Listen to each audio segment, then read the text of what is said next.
Баршаңызға сәлем. Бүгін сіздерге қыз балаларға арналған жаздық бас киім косынканы тігіп үйрететін боламын. Бізге ХБ мата қажет, мен қиып дайындап алдым, және де осындай 10 сантиметрлік резинка қажет болады.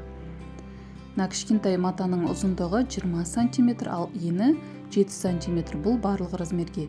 Және де мына үлкен матаның ұзындығы бас айналымнан 8 сантиметр алып тастайсыздар, ал ені міне 27 сантиметр деп тұр.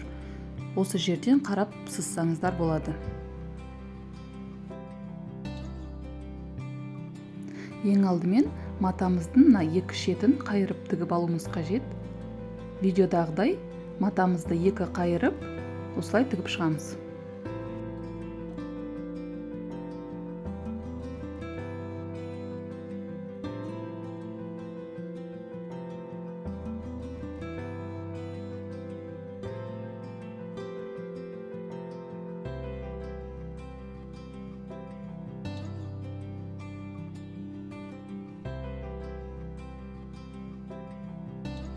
Міне мен екі жағында тігіп шықтым.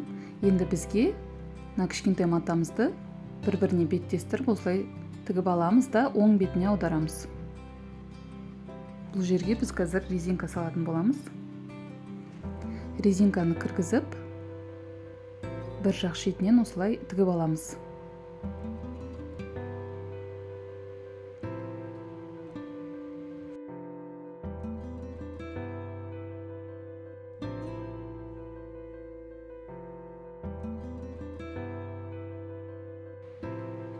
Енді мына түйрегішімізді тартып, резинканы шығарып, екінші жағында тігіп алуымыз қажет.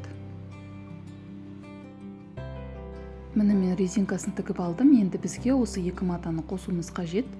Видеодағыдай осылай шетіне қойып резинканы бір-біріне осылай беттестіреміз де, мына артқы жағын осылай жинап сборка жасаймыз.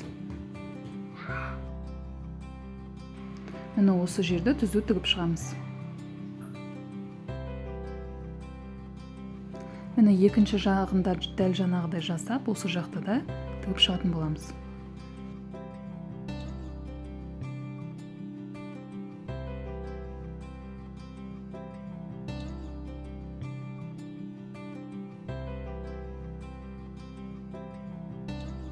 Міне біздің косынкамыз дайын болды. Сіздер де тігіп көріңіздер. Жазға өте әдемі, басты терлетпейді. Егер де видео ұнап жатса, лайк басып, комментария жазуды ұмытпаңыздар.